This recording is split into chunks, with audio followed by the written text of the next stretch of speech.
할렐루야. 주님 이름으로 환영하고 축복합니다. 동탄 예수교회 이용진 목사입니다.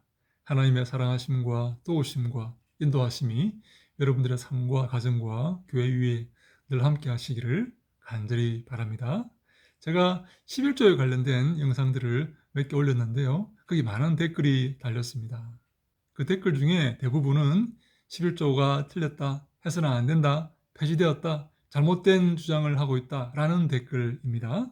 그들은 11조가 폐지되었고 잘못되었다는 그런 주장을 하기 위해서 11조는 구약의 산물이고 목사들은 더 이상 제사장이 아니며 목사들은 사치하고 있고 성경은 재해석되어야 된다.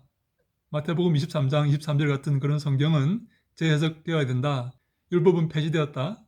그런 식으로 주장을 펴나가고 있습니다. 11조를 거부하기 위해서 11조를 배척하기 위해서 성경을 배척하고 교회를 배척하고 목사를 배척하고 있는 것입니다.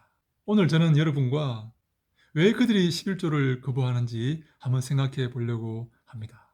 그들은 겉으로는 성경이 틀렸고 목사들이 틀렸으며 교회가 사치하고 있다 그렇게 말하지만 실상은 그 재물을 하나님의 것이 아닌 자기의 것으로 생각하고 있기 때문입니다. 여러분들의 삶과 여러분들의 재물과 여러분들의 수입이 누구의 것입니까? 하나님의 것입니다. 하나님이 여러분들을 살게 하시고 인도하시고 선물을 주시며 재물을 주신 것입니다. 그래서 그것이 하나님의 것임을 고백하는 사람은, 감사하는 사람은, 그것을 은혜로 여기는 사람은 하나님께 감사함으로 기쁨으로 11조를 드릴 수 있지만 그것이 나의 것이라고 생각하는 사람은 나의 노력과 나의 애씀과 나의 수고로 얻은 것이라고 생각하면 하나님께 드리기가 아까운 것입니다. 저는 11조의 논쟁이 여기에서 출발한다고 생각합니다. 그것이 나의 것인가? 아니면 하나님의 선물인가? 그 수입과 그 재물을 나의 것으로 생각하는 사람은 영적인 것에 무지한 자들입니다. 특별히 바울은 이렇게 말하지 않습니까? 너희가 영적인 것을 받았으면 육적인 것으로 섬기고 갚는 것이 옳다. 그렇게 주장합니다. 우리에게 영적인 세계가 있습니다.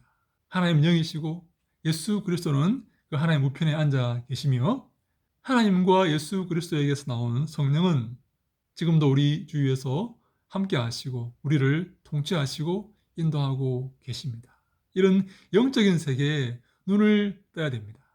그래서 영적인 세계를 바라볼 수 있는 사람은 그 말씀의 값어치, 예배의 값어치, 하나님께 영광 돌림의 값어치를 알고 자신의 수고와 재물을 하나님께 드릴 수가 있는 것이죠. 근데 그 영적인 세계에 대한 가치를 알지 못하는 사람은 육적인 데 집중하게 되고 거기에 몰두하게 되며 그것을 아까워할 수밖에 없는 것입니다.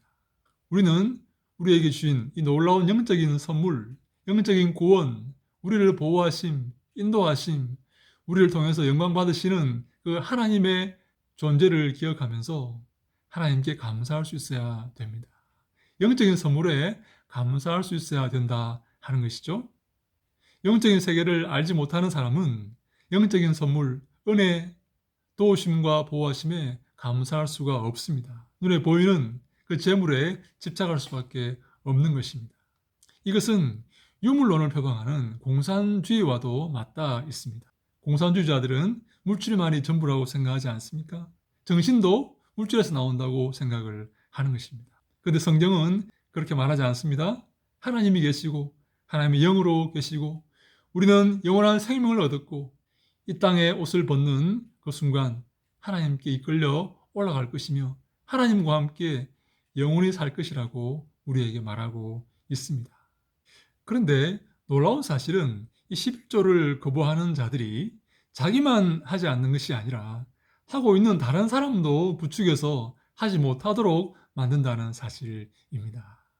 악한 모습이지 않습니까? 하나님의 그 은혜에 감사하여서 몸된 교회를 섬기고 몸된 교회에 헌금을 하여서 그 돈으로 교회가 운영되고 그 돈으로 선교하며 주위에 가난한 사람을 돕는데 자기만 하지 않을 뿐 아니라 하고 있는 교회를 섬기고 하나님 나라를 위해서 일하고 있는 그 사람도 부추기고 방해해서 헌금을 하지 못하도록 만든다는 것입니다. 하나님 나라를 파괴하고 있는 것이죠. 교회를 무너뜨리려고 하는 것입니다. 악한 세력이라고 말할 수밖에 없는 것입니다. 이런 사람들을 성경은 육에 속한 자라고 말합니다. 하나님을 알지 못하고 하나님 나라에 대해서 알지 못하며 하나님 말씀에 대해서도 알지 못합니다. 하나님께서 만드신 그 시스템에 대해서 알지 못합니다. 자신이 자신의 삶의 중심이 되는 그런 사람입니다. 여러분, 여러분들의 삶의 주인이 누구입니까?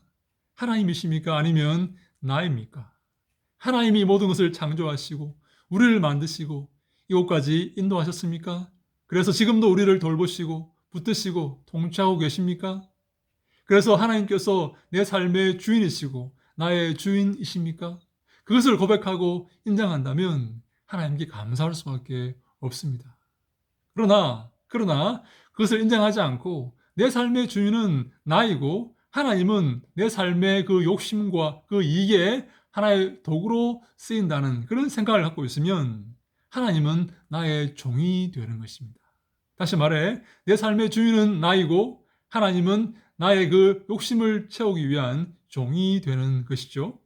그래서 하나님을 섬기는 것이 아니라 하나님을 부리고 하나님을 이용해 먹는 것입니다. 이것이 바로 11조를 거부하는 자들의 본성이고 그들의 실체입니다. 사랑하는 여러분, 어디 편에 서야 되겠습니까? 하나님 편에 서야 되겠습니까? 사람 편에 서야 되겠습니까? 하나님 영광을 위해 살아야 되겠습니까? 아니면 사람의 이익을 위해서 살아야 되겠습니까? 몇십 년 후면 이 땅의 옷을 벗고 천국에 들어가야 되는데 그 천국을 바라보면서 살겠습니까? 영원한 영광을 위해서 살겠습니까? 아니면 썩어져 없어질 이 땅의 영광을 위해서 살겠습니까? 우리는 선택해야 됩니다. 곧 다가올 그 운명의 시간 앞에서 우리는 어디에 중점을 두며 어디에 뜻을 두며 무엇을 바라보며 살 것인지 지금 결정해야 됩니다. 바울은 땅의 것을 생각하지 말고 하늘의 것을 생각하며 하늘의 뜻을 두고 살아야 할 것을 선포합니다. 예수님도 하늘의 재물을 쌓아두라고 말씀하셨지 않습니까? 주님이 기뻐하시는 삶이 무엇인지, 주님께서 우리를 어떻게 평가하실 것인지, 주님이 나를 어떻게 보실 것인지를 항상 기억하며 남은 시간을 살아가시는 우리 모두가 다 될 수 있기를 바랍니다. 그래서 잘하였도다 착하고 충성된 종아 주님께 칭찬 듣는 우리 모두가 다 될 수 있기를 간절히 소망합니다. 이 땅에서 고생하고 수고하고 어려움 당했던 모든 것이 주님 앞에서 다 인정받고 칭찬받는 우리 모두가 다 되어야 될 것입니다. 이 땅에 소망을 두는 것이 아니라 이 땅에 쓰러질 것에 관심을 두고 사는 것이 아니라 영원한 나라, 영원한 천국, 영생의 소망을 두고 거기에 관심을 두고 살아가서 승리하는 우리 모두가 다 될 수 있기를 주님 이름으로 간절히 소망합니다. 할렐루야! 샬롬!